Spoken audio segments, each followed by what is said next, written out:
We're going to be looking at, who doesn't like a bit of tapas? And let's get more info. Who better to give us more of an insight than Olly Smith, TV presenter and wine expert and columnist. Welcome to the show, Olly. Great to have you on board. Cheers, Jimmy. It's lovely to be here. Great to speak to you. Can you give us a bit of insight into the new menu that's been launched in the P&O cruise? Absolutely. I've been working with P&O Cruises for a long time now, and my glasshouse wine bars on board have always been something I've been delighted to work with. We serve every wine by the glass, with lovely views. We've always got dishes paired to every single glass. You don't have to buy a whole bottle. Every single wine is served by the glass. But this brand new wine list, I am so excited to share with you. It's got everything from the celebratory bottles if you're marking a birthday or a wedding or a special occasion, right through to the familiar great value options that I'm so proud to bring to people. And I'm pairing up also with Chef Jose Pizarro, who's doing a beautiful new tapas menu. So he's got wonderful things, all the classics from jamon iberico to squid and croquetas. Unbelievable quality of ingredients that he uses. And if you're not a wine fan or you want to explore a bit beyond it, we've also got good beer, cider, cocktails, and a really exciting new section of no and low alcohol drinks, which is something the whole family can enjoy. That's really interesting, really wide range. And just on terms of the no alcohol drinks, I mean, I'm sure we have plenty of listeners who enjoy wine, enjoy alcohol. There's plenty that may prefer no alcohol. What sort of range can they look for the listeners who are into the no alcohol range, Olly?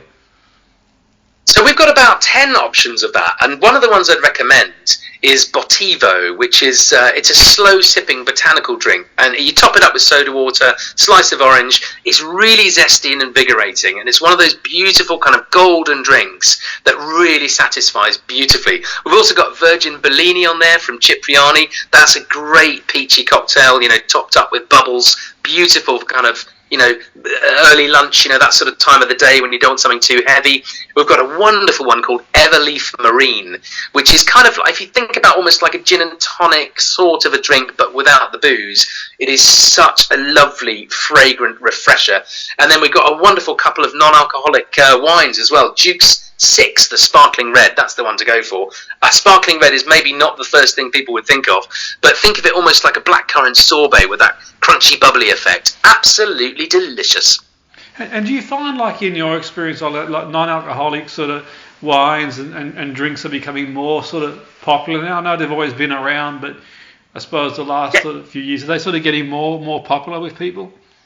Definitely, Jimmy. I'd say they're on the march. They really are. People are really starting to enjoy the unique flavours that are offered in the no and low section. So what I like about them is they don't mimic the drinks that we already have. So in the old days, we'd have, alcohol-free whiskey and all that sort of thing. Well, that's fine. But what we have now is drinks that are completely unique and offer something you've never tasted before. So even if you're somebody who does like wine, it's a whole nother world for you to explore. And of course, they are suitable for any time of the day. So whatever you're up to, wherever you find yourself on the holiday, you can always have one of those and then carry on with your day. It's an area I'm really excited by. Absolutely. And I'm sort of thinking in terms of, say, having a meal, you're away and on a vacation, on a break, and it's just, not that I'm against water. I do think it's important to drink water. But sometimes you're having a meal, you want to, for the non-drinkers, they might want to have sort of a drink to accompany that.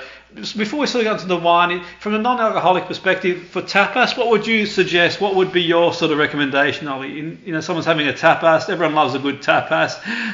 What non-alcoholic drink can someone have with that, do you think, that would go down well? The one that I recommend on the glasshouse is called Punchy Cucumber, Yuzu and Rosemary, and it's a real kind of, it's got that mellow cucumber, a bit of hint of rosemary, and then lots of zestiness to it as well. It's scrumptious served chilled, but it's a real whistle wetter. So if you're starting out and you're having light bites like the tapas, it cleanses the palate, keeps you invigorated, and gets you ready for all of those delicious flavoured, from our seared Atlantic scallops to the patatas bravas and beyond. Wonderful stuff. Brilliant. And for our listeners who do like, the occasional drop of wine, is there anything specifically that you can sort of think of that would go down well with that? Oh, definitely. I think, for your tapas, I think you can't go wrong with a good Spanish cava, actually, the fizz. We've got Raventos y Blanc on board, the rosé, but any good Spanish cava is always going to go well with light bites, and they are such good value. They're made in the same way as other traditional sparkling wines, for example, like champagne, but with local Spanish grapes, made in the same method, but for a fraction of the cost. I love them for their clean, crisp, dry sense of invigoration. Spanish cava every time. No, definitely. And in terms of, say, like in your experience, obviously got a lot of experience in this area, what are some things that sort of, from a wine perspective, what generally is it that sort of, I know everyone's sort of different, everyone's going to have a different sort of taste, but what do you think from a wine perspective is popular, not just in, accompanying a meal or tapas, but as a general, like in terms of affordability and sort of taste and all things combined, for people, what would you suggest would be the one to sort of go for? Do you know what? I've seen a lot of good value generally coming out of Spain. I think that's always a good bet for good value. But the country I'm kind of most excited about at the moment for the unique flavours and all of the kind of amazing local grape varieties and good value is Greece. They've got some wonderful wines on the supermarket shelves at the moment. I've seen them in M&S, you've got them in Waitrose, you've got them in Aldi, in Majestic. They are on the high street.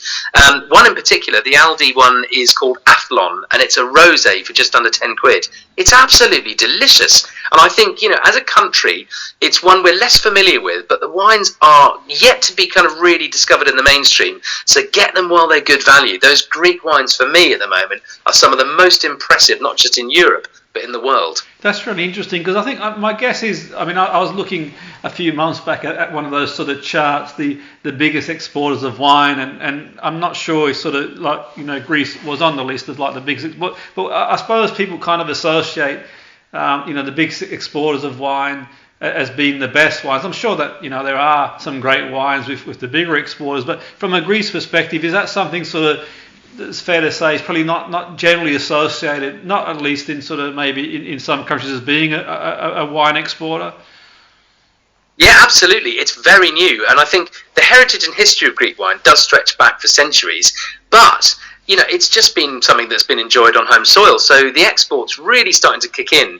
But you're absolutely right, the bigger producers, countries like Australia, the USA, even Spain actually, they've got some great production there.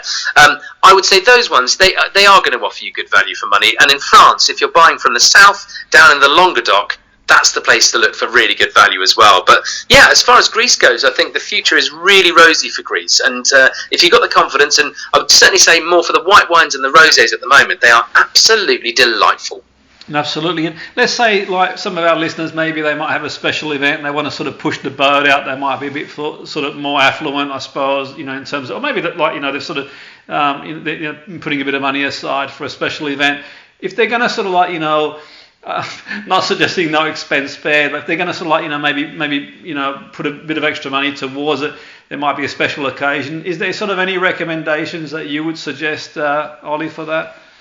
Yeah, definitely. I think the one to go for has got to be English sparkling wine. There's some brilliant examples. My home county is Sussex, and we have some amazing wineries there. But you'll find them all over the country. So wherever you find yourself, I would almost say if you want to splash out, try a local sparkling wine from England, because the quality is getting better and better and better. And I think as well, if you're thinking like more of a red wine and you want something hearty from there, I'm seeing a lot of really interesting new wave wine coming from Australia. Obviously, the climate's great for growing red wine there, lots of warmth in the summertime, but some really innovative blends going on. South Africa too, lots of interesting stuff there, but good old Aussie red wines, they are absolutely delivering on it, and they're being really innovative as well. That's brilliant. And in terms of, say, like, UK production, you've mentioned there, sort of, Ollie. I'm aware, obviously, UK production. No doubt, a lot of our listeners are as well. I'm sure, like, maybe listeners who are tuning in from somewhere else in the world. Where does the production come from? Mainly from the UK. What sort of part of the country? Mentioned Sussex. There is there sort of anywhere else that sort of produces in the UK? Absolutely, yeah. Kent and Sussex are the biggest, and then after that you've got quite a bit growing in Hampshire, you've got Cornwall and Devon, Wales has got a little bit. I'm seeing more and more, though, in East Anglia. So the Crouch Valley in Essex is becoming a big hotspot for English wine. Also, a bit further north in Suffolk and Norfolk, really interesting stuff there. Remember, East Anglia is in a rain shadow, so they have a lot of warmth, they have a bit less rain, so perfect for ripening those grapes. But it's creeping ever further northward. I've had some decent stuff from Yorkshire. I've even had wine being grown in the borders of Scotland on southern facing slopes. So I think the whole country, sooner or later, will be absolutely awash with vines. For now, though, the hotspots are definitely Kent and Sussex, but remember that Crouch Valley in Essex. That is going to produce some of the best wines in Great Britain. Absolutely. I mean, you mentioned Yorkshire there. I mean, is it a specific part of Yorkshire they're sort of growing sort of wine, Ollie, just out of interest? Yeah, that's more the southern part of Yorkshire. Okay. But I actually had a Sauvignon Blanc from there, believe it or not, and it was really good. Yeah. So all corners of the UK are capable of it. I think the key thing for me is the southerly exposure at this particular our climate, because that's going to give the maximum exposure to the sun for the grapes. But what I'm also finding is value. It used to be, I used to think of like the English still wines in particular, the white wines, they did cost quite a bit. But now, I've just listed Newhall Bacchus in the glass house on P&O Cruises. It's a cracking value bottle of wine. It'll cost you a few quid for a glass, but really fragrant and scented. So anybody who's ever enjoyed a New Zealand Sauvignon Blanc, for example, would absolutely love a glass of British Bacchus. Absolutely. And just in terms of our listeners, could you signpost any more information? Ollie, have you got anywhere they can have a look and find out more info?